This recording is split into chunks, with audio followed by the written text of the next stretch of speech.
Ukraine roundup, Russia admits Moskvaship losses for first time.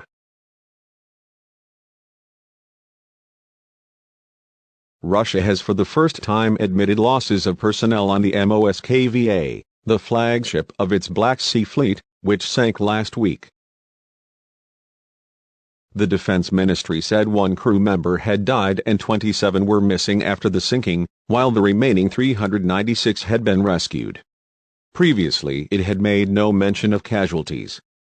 The BBC cannot independently verify these figures. The sinking of the missile cruiser is one of the defining events of the war in Ukraine so far. Russia says the ship went down because of a fire on board, but Ukraine says it sank it with missiles.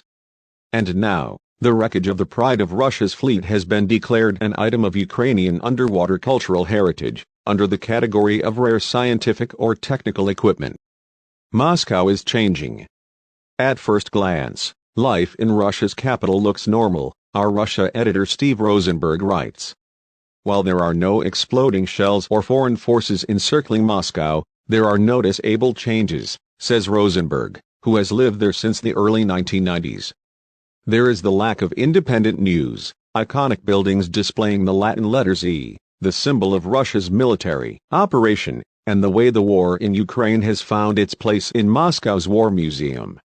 On the museum's website, the spelling of the word museum has been altered to feature the letters E, writes our correspondent.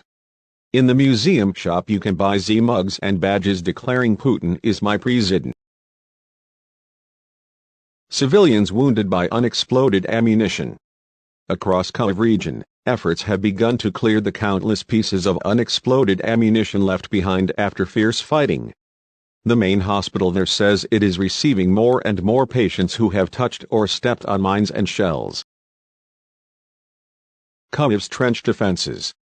Meanwhile, Kyiv has to maintain its vigilance in case Russian forces try to return to the area. The city's defense force remains on high alert, dug into trenches.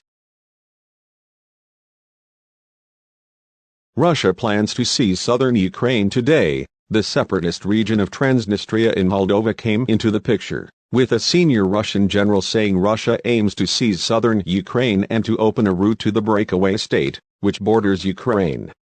Major General Rustem Minikoyev said Moscow would fight to take full control over the south in addition to the eastern Donbas region. It is unclear if General Minikoyev's comments were officially sanctioned. Russian defense officials told the BBC's Steve Rosenberg that they were looking into the general's comments, which, if confirmed, offer the first insight into Russia's potential plans in the coming weeks. But they were enough to prompt Moldova to summon its Russian ambassador.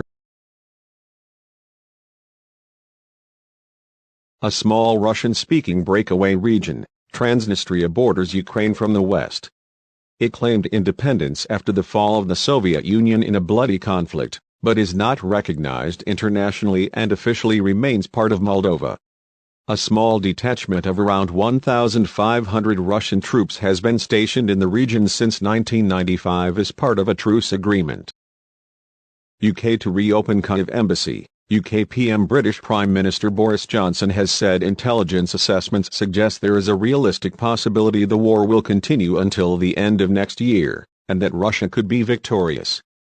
He said Russian President Vladimir Putin has a huge army, but he has a very difficult political position because he's made a catastrophic blunder. The only option he now has, really, is to continue to try to use his appalling, grinding approach driven by artillery, trying to grind the Ukrainians down, Mr. Johnson said, speaking from Delhi where he has been holding talks with Indian leader Narendra Modi. Mr. Johnson also said the British embassy in Ukraine's capital, Kyiv, will reopen next week, and that the UK is looking at sending tanks to support Poland as it supplies Ukraine with heavy weaponry.